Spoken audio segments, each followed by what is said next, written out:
Tapi kok ini kenapa tiba-tiba rapat dengan anggota TNI ini di hotel secara tertutup untuk merubah RUU TNI?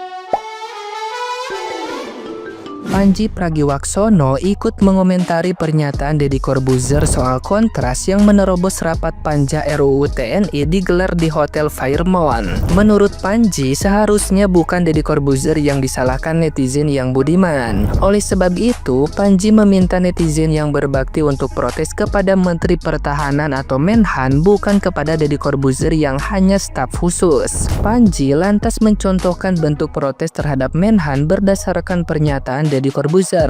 Menurut Pandji, Deddy Corbuzier tidak seharusnya fokus pada menerobos rapat. Apalagi kabarnya Komisi 1 hanya membahas 3 pasal, sehingga memungkinkan rapat digelar di gedung DPR. Alasan pembahasan yang panjang sehingga butuh tempat istirahat, yaitu hotel, pun dirasa tidak masuk akal. Padahal gedung DPR sudah direnovasi sangat bagus. Tiap anggota DPR pun punya ruangan sendiri. Ketimbang soal penerobosan, Deddy Corbuzier seharusnya membahas hal-hal yang lebih penting dan genting. Pandji Pragiwaksono juga mempertanyakan ditambahnya kementerian dan lembaga yang boleh diisi oleh TNI dari 10 menjadi 16. Deddy Corbuzier diminta pula menjelaskan nasib TNI yang tidak masuk ke dalam 16 lembaga tersebut yang sedang menjabat. Salah satunya Letkol Teddy Indra Wijaya. Video ini membuat Deddy Corbuzier dimarahin netizen, padahal kenapa? Dia kan staf sus Menhan. Lu pikir dia ngomong kayak gini inisiatif sendiri? Dia disuruh sama atasannya, Menhan kita Bapak Syafri Samsudin. Kalau mau protes, protes ke Pak Menteri. Seperti misalnya, Pak Menteri, kenapa staf sus Bapak di videonya fokus permasalahannya pada menerobos rapatnya? Kenapa itu yang jadi fokus? Kenapa cuman itu yang dibahas sama staf sus Bapak? Padahal permasalahannya adalah kenapa DPR rapatnya diem-diem di Hotel Fairmont? Kenapa? Kalau emang katanya pembahasannya cuma 3 pasal, apa tuh pasal 3, 27, sama 34 atau berapapun itu. Kalau cuma kayak gitu, ya lakukanlah di gedung DPR dong. Kalau mau ngomongin kebijakan terkait publik, lakukanlah di depan publik. Supaya semua bisa lihat, wartawan bisa masuk, ada rekamannya, kita bisa tahu. Jangan kemudian pindah ke Fairmont, apalagi dengan alasan yang saya lihat di kumparan. Alasannya katanya adalah karena pembahasannya panjang, butuh tempat istirahat. A, katanya cuma 3. Dan B, makanya rakyat menyetujui DPR diperbaiki jadi bagus, biar enak rapat di situ. Plus kan bapak-bapak anggota DPR dan ibu punya ruangan sendiri, bisa istirahat di situ juga. Daripada fokus pada penerobosannya, minta staf sus Bapak untuk menjelaskan hal-hal yang penting yang ada di dalam revisi Undang-Undang TNI, seperti kenapa di revisi tersebut TNI bisa kembali berbisnis. Kenapa?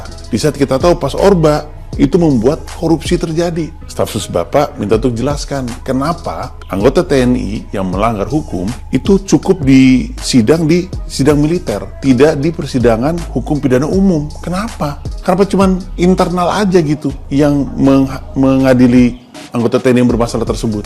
Kenapa? Kenapa dari 10 lembaga dan kementerian jadi 16 lembaga dan kementerian yang boleh diisi oleh TNI. Kenapa? Dan minta sekalian sama staf sus Bapak untuk menjelaskan apa nasibnya dengan TNI yang tidak masuk dalam 16 lembaga tersebut yang saat ini lagi menjabat. Contohnya, Inspektur Jenderal Kementerian Perhubungan, Maijen Mariono, Maijen Irham Wariohan, Inspektur Jenderal Kementerian Pertanian, Laksamana Pertama Ian Heriawan, Badan Penyelenggara Haji, Maijen Novi Helmi Prasetya, Direktur Utama Perumbulok, dan Letkol TNI Teddy Indra Wijaya, Sekretaris Kabinet.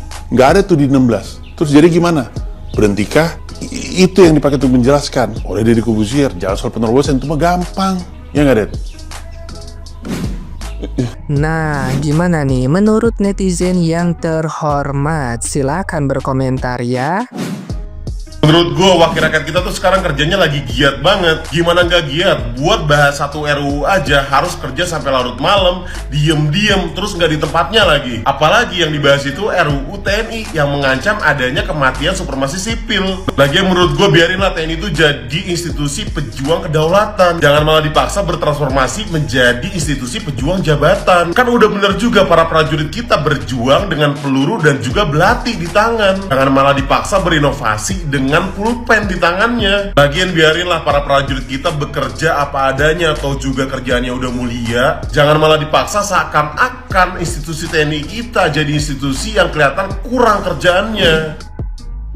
Kalian sudah melihat dan mendengar klarifikasi dari staf Susmenhan, seorang Deddy Corbuzier, di mana sekarang terjadi polemik tentang rancangan undang-undang TNI. Sebenarnya sih dia itu bukan klarifikasi tentang RUU TNI, tapi dia menjelaskan kronologis ada penyerangan katanya ketika anggota DPR dengan anggota TNI sedang melakukan rapat tertutup di salah satu hotel. Harusnya staf Susmenhan ini menjelaskan kenapa para anggota DPR dan TNI melakukan rapat yaitu secara tertutup di hotel. Kenapa tidak melakukan rapat itu di gedung DPR? Gedung DPR itu kan tiap tahun ada perbaikan, ada renovasi, dibagus-bagusin supaya para anggota DPR betah rapatnya di gedung DPR. Tapi kok ini kenapa tiba-tiba rapat dengan anggota TNI ini di hotel secara tertutup untuk merubah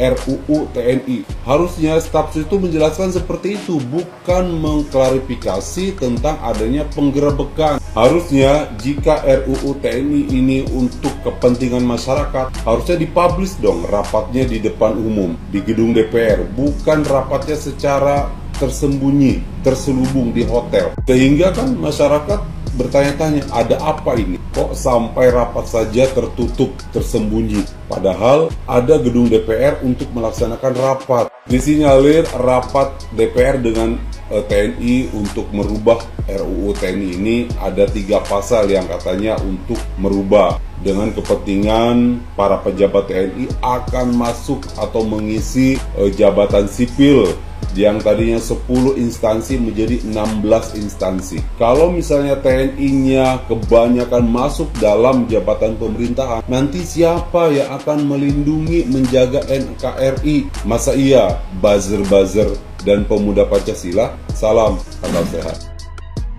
Di Twitter, di Instagram lagi rame banget nih ngebahas soal RUU TNI. RUU-nya bermasalah banget, cek aja. Udah banyak kok yang ngebahas. Nah, tapi tahu nggak sih kalau RUU TNI itu hanya satu bagian kecil dari prolegnas yang isinya ada banyak banget RUU lainnya. Jadi, RUU TNI lagi rame banget dibahas belakangan ini karena katanya akan mengembalikan dui fungsi TNI. RUU TNI itu hanyalah satu dari 41 RUU lainnya yang ada di dalam Program Legislasi Nasional atau Prolegnas Prioritas di tahun 2025. Prolegnas, apaan tuh? Jadi, prolegnas itu adalah pedoman perancangan undang-undang yang dipakai oleh DPR selama satu masa jabatan atau selama 5 tahun. Nah, ada prolegnas jangka panjang atau 5 tahunan, ada juga yang tahunan, dan juga apabila ada hal-hal yang mendesak bisa dimasukkan ke dalam prolegnas prioritas. Setiap tahunnya, pemerintah, DPR, dan juga DPD duduk bareng untuk menyusun daftar rancangan undang-undang yang ingin dibahas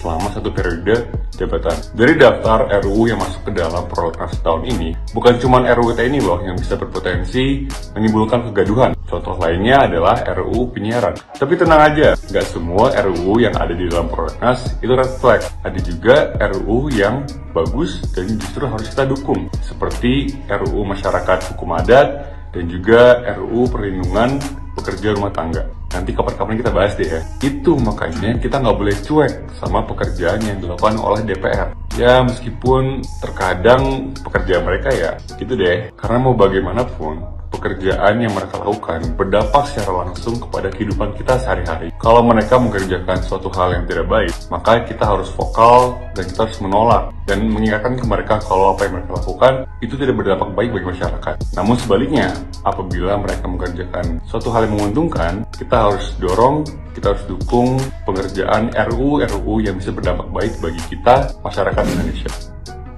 Nggak di DPR dan nggak live streaming.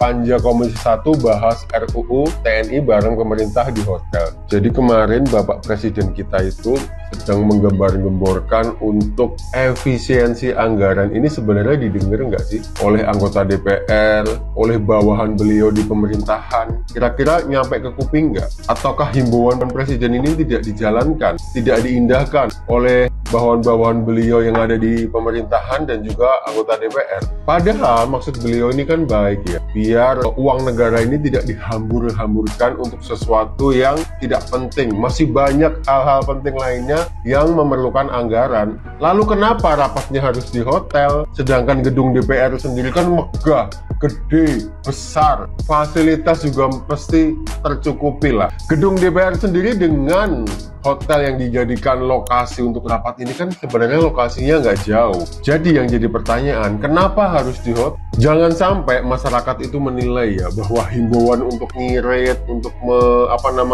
efisiensi anggaran itu hanya berhubungan dengan hal-hal yang menyangkut masyarakat luas, mungkin subsidi dan lain-lain. Tapi giliran menyangkut dengan kepentingan elit, itu tidak ada efisiensi. Itu jadi sesuatu yang membuat masyarakat kan bertanya-tanya, emang hanya rakyat yang harus prihatin dan ngirit, tapi para elit tidak. Jangan sampai kejadian-kejadian seperti ini bisa merusak citra presiden kita loh. Masyarakat akan menilai himbauan beliau ini tidak ada artinya karena tidak diikuti oleh para bawahan mereka di pemerintahan dan para anggota DPR yang tentu saja ada anggota DPR yang juga dari Partai Gerindra, partainya beliau, partainya presiden kita.